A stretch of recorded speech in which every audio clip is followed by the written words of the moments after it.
नमस्ते दोस्तों, कैसे हैं आप सब। आइए दोस्तों, हर शनिचर की तरह इस सैटरडे भी मैं आपके लिए एक नया टॉपिक लेकर आया हूं। आप लोगों ने बहुत प्यार, बहुत स्नेह पिछले साल दिया, मेरे वीडियोस को लाइक किया, शेयर किया। उम्मीद करता हूं आने वाले सालों में भी आपका प्यार और स्नेह मिलता रहेगा। दोस्तों, इस टॉपिक को शुरू करने के पहले अगर आपने मेरे चैनल को अब तक सब्सक्राइब नहीं किया है तो सब्सक्राइब कीजिए, और वीडियो के अंत में अगर आपको वीडियो अच्छा लगा तो लाइक ज़रूर कीजिए, और अपने रिश्तेदारों के साथ, अपने दोस्तों के साथ, अपने ग्रुप में शेयर ज़रूर कीजिए ताकि ये टिप उनको भी मिलती रहे।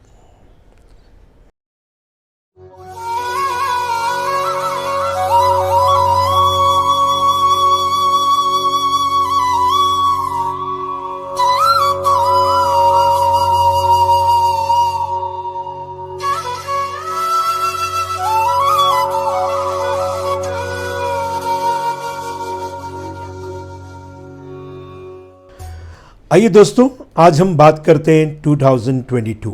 जी हाँ, आज मैं बताना चाहूँगा कि 2022 आपके लिए क्या लेकर आया है। What is the prediction for 2022।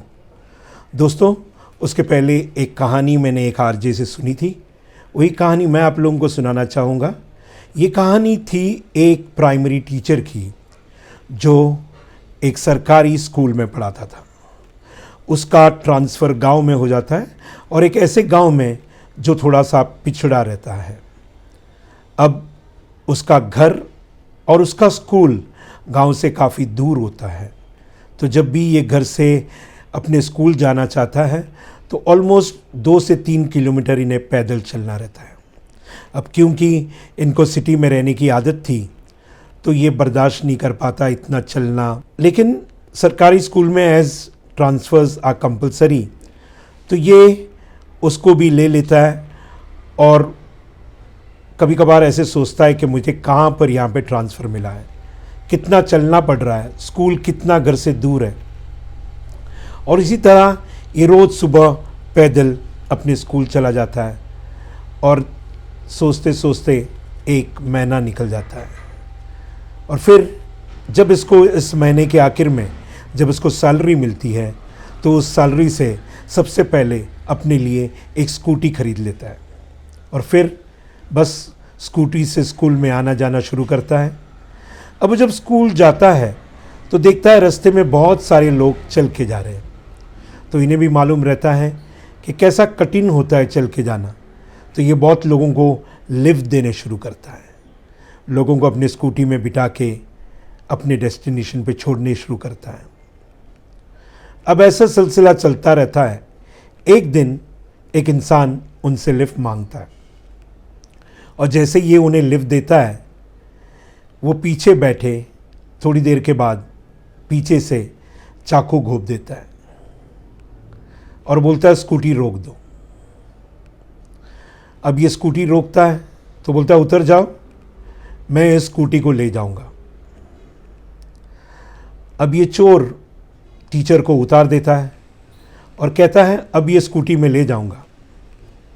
तो टीचर बोलता है आपको स्कूटी अगर मेरे से ज़्यादा ज़रूरत है तो आप ले जाइए, पर एक बात सुनिए, आप किसी को बताइएगा नहीं कि ये स्कूटी आपने मेरे से चोरी करके ली है। तो चोर हैरान हो जाता है, बोलते कमाल का आदमी है, मैं इसे लूट रहा हूँ और ये मुझे कह रहा है कि किसी को बताना नहीं। तो ये चोर भी पूछता है ऐसा क्यों। तो कहता है अगर आप किसी को बता देंगे कि मैंने ये स्कूटी चोरी की है तो यहाँ पे लोगों को विश्वास उठ जाएगा, लोग किसी को लिफ्ट नहीं देंगे और लोगों को पैदल चलना पड़ेगा, तो आप प्लीज़ किसी को बताना नहीं। चोर ये सुन के चला जाता है। अब ये मास्टर जी वापस पैदल चलता है, रास्ते में बहुत सारे लोग इनको देखते हैं, सलाम मारते हैं, बोलते अरे सर आपकी स्कूटी कहाँ गई। इस टीचर की गांव में बहुत रिस्पेक्ट रहती है, लोग सब इनको सर जी बुलाते हैं। अचानक स्कूटी से पैदल चलता देखकर लोग हैरान हो जाते हैं।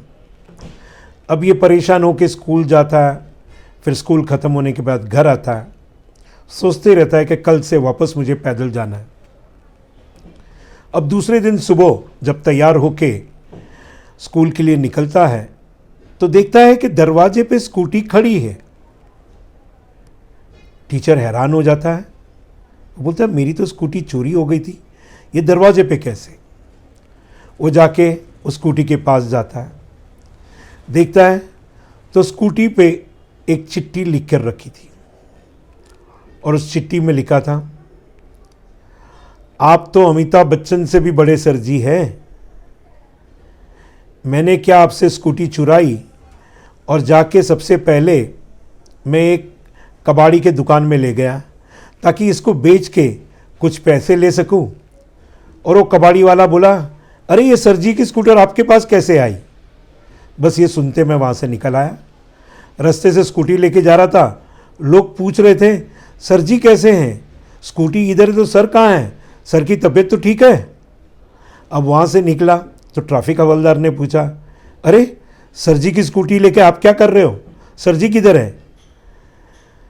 आपकी इतनी चर्चा हो रही थी कि मैंने सोचा ये स्कूटी आप ही को मुबारक, ये आप रखिए। अब जब ये सर जी पढ़ लेते हैं तब उनके ख्याल में एक बात आती है कि अच्छे लोग जो होते हैं उनके साथ बुरा बहुत होता है, लेकिन उनके साथ भगवान होता है। और बुरे लोग जो है उनके साथ बहुत अच्छा होता है, लेकिन उनके साथ भगवान नहीं होता है। तो दोस्तों, ये थी कहानी 2022 की। दोस्तों, 2022 is a year of Venus.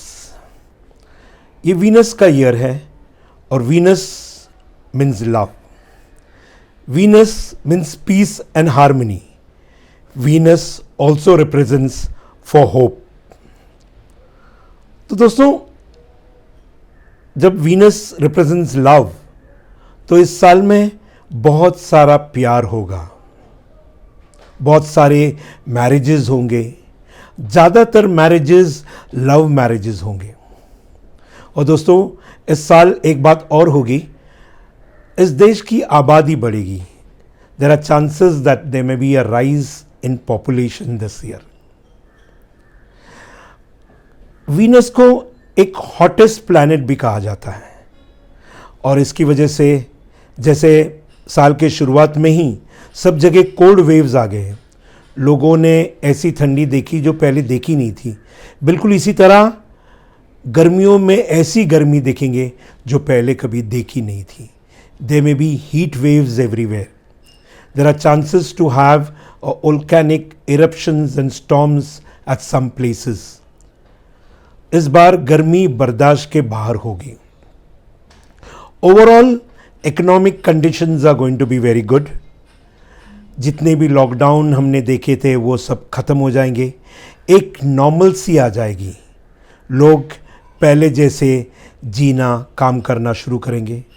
Even लोग जो ट्रैवल करना भूल गए थे वो फिर एक बार लोग पहले जैसे ट्रैवल करेंगे। दोस्तों, 2022 क्योंकि वीनस का ईयर है तो इस बार luxury industries, beauty parlours, beauty related, glamour, fashion related, fashion designers, interior decorators, spas, salons, restaurants, bars, ये बिज़नेस बहुत अच्छा करेंगे। यहाँ तक कि रियल एस्टेट भी बूम करेगी, खास करके लग्जरियस अपार्टमेंट्स में।